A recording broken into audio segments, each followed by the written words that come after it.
Donc, je suis Françoise Surbeau, je suis proviseure des lycées Wallum, puisqu'il y a un lycée professionnel et un lycée général et technologique. Le lycée Wallum, il est dans le 93, à Aulnay-sous-Bois, et donc nous sommes ce que nous appelons dans notre jargon classé zone prioritaire, d'enseignement prioritaire, c'est-à-dire des élèves qui appartiennent pour beaucoup à des catégories socio-professionnelles défavorisées. Voilà. Et donc du coup, par rapport à cette identité-là, qui est particulière, nous sommes souvent sollicités par des associations, des fondations, et nous avons aussi des budgets du ministère, de la région, etc., qui sont particuliers. Alors c'est vrai que c'est une fondation privée, mais la spécificité de cette fondation, c'est de travailler sur les projets personnels des élèves, sur l'orientation, un suivi individuel et totalement personnalisé. Et il y en a peu qui travaillent par rapport à ça. Le dispositif Un métier, une vocation n'est pas véritablement installé dans le temps scolaire, enfin dans l'école. Il y est installé d'une certaine façon, c'est aussi son plus de ne pas y être installé, et c'est peut-être aussi ses limites. Alors le plus que j'y vois, c'est que il me semble, c'est tout à fait personnel, que l'éducation nationale a trop tendance à être auto-centrée et à penser qu'elle peut répondre à tout. Or nous, globalement, on voit plutôt un élève qu'un individu.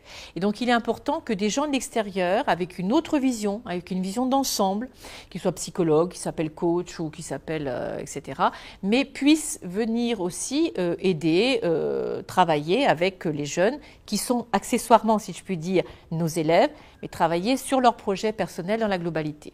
Le point négatif, ou en tout cas qui peut poser question, c'est que du coup, nécessairement, c'est en plus des heures.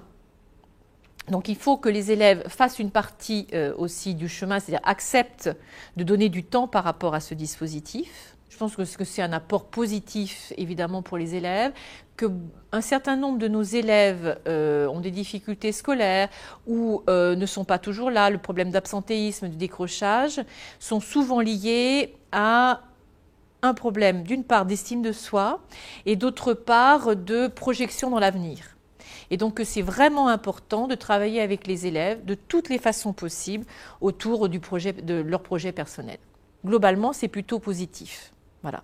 Et donc ce que nous souhaitons, puisqu'on souhaite poursuivre ce dispositif, ce que nous souhaitons pour l'année prochaine, c'est qu'il y ait encore plus d'interactions et qu'en particulier grâce aux enseignants, qu'ils fassent remonter un certain nombre d'indications via le conseil de classe à l'élève, pour que l'élève, lorsqu'il va voir son coach, dise voilà, mes professeurs ont trouvé que là-dessus, j'étais pas vraiment pertinente, que je ne savais pas m'organiser dans mon travail, que j'avais l'air fatiguée, etc., pour que le coach puisse se saisir de ça et retravailler avec l'élève, avec le jeune, donc, pour améliorer tout ça. Mais sans interférer directement, parce que je pense que c'est important, justement, qu'on ait bien ces dimensions extérieures et que, entre guillemets, si je puis dire, l'avis des personnels d'éducation nationale ne vienne pas parasiter l'avis du coach, qui, lui, est en direct et seulement en direct avec le jeune.